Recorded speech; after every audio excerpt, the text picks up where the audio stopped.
Dubai middle east की एक state है जिसका कुल रकबा 4114 किलोमीटर और आबादी तकरीबन 33 लाख अफराद से ज्यादा पर मुश्तमिल है। दुबई में आज से तकरीबन 30 साल पहले रेत और टीलों के सिवा कुछ भी नहीं होता था, लेकिन आज यहाँ बेहतरीन मस्जिदें, जदीद तरीन हस्पताल, म्यारी तालीमी इदारे, मवासलात का निज़ाम और ऊंची ऊंची इमारतें जिनमें 2 स्टार से लेकर 7 स्टार के जदीद तरीन और बेहतरीन होटल्स वगैरह शामिल हैं। दुबई पूरे मिडिल ईस्ट में मौशी लिहाज से एक मजबूत तरीन स्टेट है। इस सारी कामयाबी का सेहरा सिर्फ एक शख्स को जाता है जिसके विजन और मेहनत ने दुबई की तकदीर बदल दी। इस शख्स का नाम शेख मोहम्मद बिन राशिद अल मखतूम है। तालिब इल्मी के दौर में क्लास के अंदर एक चीनी तालिब इल्म ने शेख पर जुमला कसा जिसने आगे चलकर दुबई की बुनियाद रखी।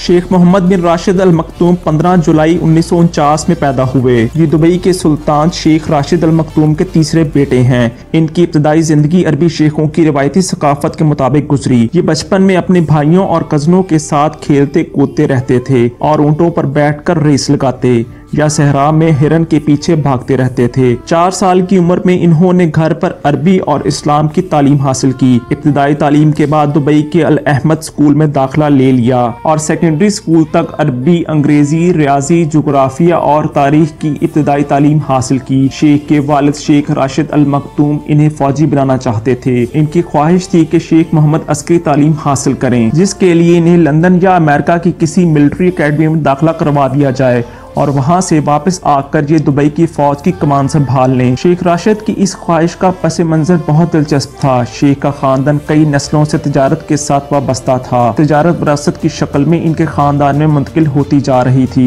इनके 3 बेटे तिजारत से मुंसलिक थे, लिहाजा इनकी ख्वाहिश थी कि इनका एक बेटा सिपा सलार बने। लेकिन शेख मोहम्मद का रुझान जरा मुख्तलिफ था। वो आर्ट, जुबान, फनून लतीफ़ा में दिलचस्पी रखते थे। जब शेख ने इन्हें तालीम के लिए बरतानिया भेजने का फैसला किया तो शेख मोहम्मद ने अंग्रेजी जुबान में दाखिला लेने का ऐलान कर दिया। शेख राशिद ने इन्हें समझाने की बहुत कोशिश की, लेकिन वो अपने फैसले के पक्के थे, लिहाजा शेख राशिद को इनकी बात मानना पड़ी। यूं शेख मोहम्मद अपने एक कजन के साथ बरतानिया तालीम हासिल करने चले गए। वहाँ इन्होंने कैम्ब्रिज यूनिवर्सिटी के बिल कॉलेज में दाखिला ले लिया। क्लास के पहले दिन शेख मोहम्मद के साथ एक दिलचस्प वाकया पेश आया। ये वाकया आगे चलकर दुबई जैसे जदीद और खूबसूरत शहर की बुनियाद बना। शेख मोहम्मद का क्लास में पहला दिन था। सब तालिब इल्म एक दूसरे को अपना तारुफ करवा रहे थे। जब शेख मोहम्मद ने अपना तारुफ करवाया तो एक जनूबी अमरीकी तालिब इल्म ने इनसे पूछा, आप अंग्रेजी सीखकर क्या करेंगे?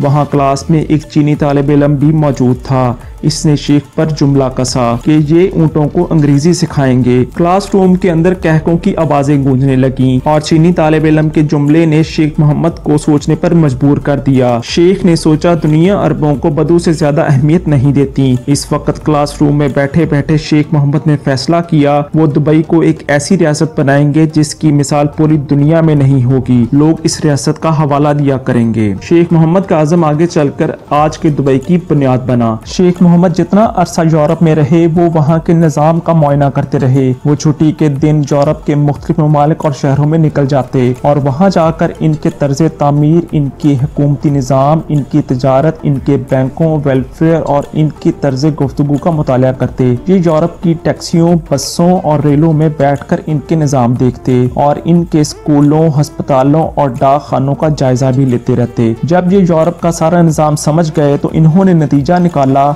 जब तक किसी मुल्क का जस्टिस सिस्टम बेहतर नहीं होता मुल्क तरक्की नहीं करता। जब तक इस मुल्क में सरमायाकारी नहीं होती वो मुल्क आगे नहीं बढ़ सकता और जब तक लोगों को इनकी ज़रूरत के मुताबिक रकम और बुनियादी सहूलतें नहीं मिलती इस वक्त तक मुल्क तरक्की नहीं कर सकता। ये दुबई वापस आए और इन्होंने नए दुबई की बुनियाद रखना शुरू कर दी। इस वक्त तक मुत्तहिदा अरब अमारात में तेल निकल चुका था और शेख जायद बिन अल नहान एक इनकलाबी जज्बे के साथ अमारात की तरक्की और इस्तेहकाम का काम शुरू कर चुके थे। शेख मोहम्मद ने आगे बढ़कर ज्यादातर काम अपने हाथ में ले लिया। इन्होंने इस्लामी माशरे को एतदाल की राह पर डाला। इन्होंने शराबियों के लिए बेहतरीन शराब खाने बनवाए, जुआरियों के लिए इंतहाई जदीद जुआ खाने बनवाए और नमाजियों के लिए बेहतरीन मस्जिदें बनाई। इन्होंने दुनिया जहां के सरमायाकारों को दावत दी और इनके लिए दुबई की सरजमीन खोल दी। इन्होंने देखा कि मशरिक और मगरब के दरमियान कोई जदीद शहर मौजूद नहीं है और मशरकी ममालिक के इमरा को इलाज, तफरीह, शॉपिंग, कारोबार और अयाशी के लिए लंदन, पेरिस और न्यूयॉर्क जाना पड़ता है, जिसके नतीजे में हर साल मशरिक से अरबों डॉलर्स मगरब चले जाते हैं। इन्होंने सोचा कि अगर मशरिकी ममालिक के अमरा के लिए चंद घंटों की ड्राइव और मुख्तसर सी फ्लाइट पर एक ऐसा शहर मौजूद हो जो किसी भी तरह यूरोप और अमेरिका से कम ना हो, तो इन अरबों डॉलर का रुख मशरिक की तरफ फेरा जा सकता है। और आज हालात ये हैं कि दुनिया में सबसे बेहतरीन तालीम और सबसे अच्छा इलाज दुबई में मिलता है। इस वक्त दुनिया की सबसे बुलंद तरीन इमारत, दुनिया का सबसे बड़ा होटल, दुनिया में सबसे बड़ा एयरपोर्ट और दुनिया की सबसे बड़ी तफरीगाह दुबई है। और ये सिर्फ और सिर्फ एक शख्स के मेहनत और विजन का नतीजा है, जिसका नाम शेख मोहम्मद बिन राशिद अल मखतूम है, जिसने क्लास के अंदर बैठे बैठे फैसला किया था कि वो दुबई को एक जदीद और मॉडर्न रियासत बनाकर छोड़ेंगे। इन्होंने अपना ख्वाब पूरा कर दिखाया। अल्लाह ताला आपका हामी व नासिर हो। अल्लाह हाफिज। दोस्तों, अगर आपको ये वीडियो पसंद आई हो तो इस वीडियो को लाइक करें, शेयर करें और कमेंट सेक्शन में अपनी राय का इजहार जरूर दें। और अगर आप इस चैनल पर नए हैं तो टैलेंट स्पीक्स को सब्सक्राइब करना मत भूलें। शुक्रिया।